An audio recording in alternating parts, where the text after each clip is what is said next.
હવે આપ સાંભળશો મોરબી જિલ્લા સમાચાર પત્ર, જેના લેખક છે રવિ મોટવાણી। મોરબી જિલ્લામાં પડેલા ભારે વરસાદને પગલે મોરબી જિલ્લા પ્રભારી મંત્રી પ્રફુલ પાનછેરિયાની ઉપસ્થિતિમાં સમીક્ષા બેઠક યોજાઈ હતી। તેમણે જિલ્લામાં પડેલા વરસાદ, ડેમની સ્થિતિ, બચાવ કામગીરી, વીજ પુરવઠો સહિતની વિગત મેળવી જરૂરી સમીક્ષા કરી હતી। હવામાન વિભાગની આગાહી અનુસાર આવતીકાલે પણ મોરબી જિલ્લો રેડ એલર્ટમાં છે, ત્યારે સ્થળાંતર તથા જાનમાલની સલામતી સહિતના મુદ્દા પર ખાસ ભાર મૂકવા તેમણે જણાવ્યું હતું। સગર્ભા મહિલાઓને સ્થળાંતરિત કરી તેમને આરોગ્ય ટીમની દેખરેખ હેઠળ રાખી સાર સંભાળ રાખવા જણાવ્યું હતું। ક્યાંય પણ રોડ તૂટવાના કારણે વાહન વ્યવહાર ખોરવાય તેવું હોય તો ત્યાં યુદ્ધના ધોરણે સમારકામ કરાવવા માટે પણ સૂચના આપી હતી। પાણી ઓસર્યા બાદ મોરબી શહેર સહિત સમગ્ર જિલ્લામાં સ્વચ્છતા પર ખાસ ભાર મૂકવામાં આવે અને દવા છંટકાવ, ગટરની સાફ સફાઈ અને પાણીના નિકાલ સહિતની બાબતો અંગે યોગ્ય આયોજન કરવા પણ વહીવટી તંત્રને સૂચના આપી હતી। ઉપરાંત જિલ્લામાં સાફ સફાઈના સાધનો, બચાવ કામગીરી માટેની સાધન સામગ્રી ઉપરાંત દવાનો જથ્થો પૂરતા પ્રમાણમાં ઉપલબ્ધ છે કે કેમ તેની પણ મંત્રીએ પૂછા કરી હતી।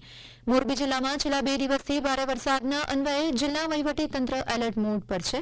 જિલ્લાના આરોગ્ય વિભાગ દ્વારા પણ વિવિધ ટીમ તૈનાત કરવામાં આવી છે। વરિષ્ઠ નાગરિકો, બાળકો તેમજ સગર્ભા મહિલાની ખાસ કાળજી રાખવાની જરૂરિયાત રહે છે, ત્યારે આરોગ્ય વિભાગે આવા લોકો માટે સર્વે કરી વિગતો મંગાવી હતી। ઉપરાંત વાંકાનેર તાલુકાના 5 દ્વારકા ગામ ખાતે આયુષ્યમાન આરોગ્ય મંદિરમાં તથા મોરબી તાલુકાના લાલપર ગામે પ્રાથમિક આરોગ્ય કેન્દ્રમાં સગર્ભા મહિલાઓની સફળ પ્રસૂતિ કરવામાં આવી છે। અનરાધાર વરસાદને પગલે જિલ્લાના લગભગ તમામ ડેમ ઓવરફ્લો થઈ ગયા છે। જિલ્લાની તમામ નદી 2 કાંઠે વહી રહી છે।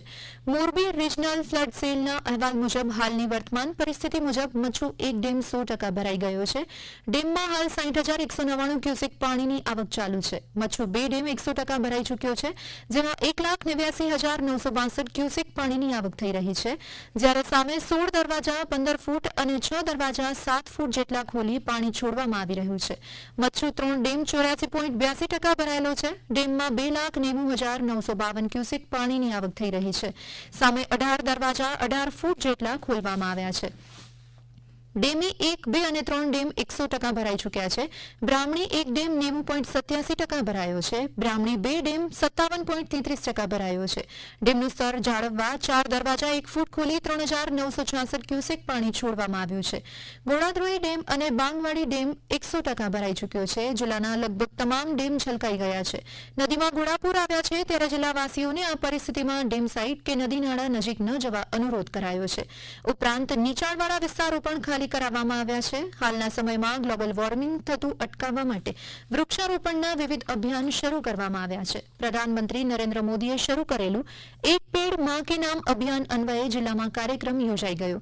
જિલ્લા વિકાસ અધિકારી જયેશ પ્રજાપતિના માર્ગદર્શન હેઠળ 23મી ઓગસ્ટે પેટ્રોલ પંપ એસોસિએશનના પ્રમુખને સાથે રાખી પેટ્રોલ પંપ પર વૃક્ષારોપણ કરાયું હતું। કાર્યક્રમમાં પેટ્રોલ પંપ એસોસિએશનના પ્રમુખે જણાવ્યું કે જિલ્લામાં દરેક પેટ્રોલ પંપની આજુબાજુના વિસ્તારમાં વૃક્ષોનું વાવેતર કરી તેનું જતન કરીશું અને વૃક્ષો વાવવું મહાઅભિયાનને આગળ વધારીશું।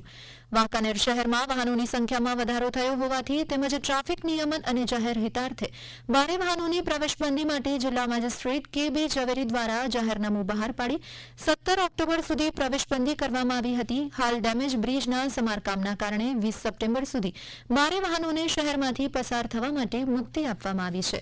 આ સાથે જ મોરબી જિલ્લા સમાચાર પત્ર અહીં સમાપ્ત થયો, જેના લેખક હતા રવિ મોટવાણી। પ્રસારણ આકાશવાણીના અમદાવાદ વડોદરા કેન્દ્ર પરથી કરવામાં આવ્યું।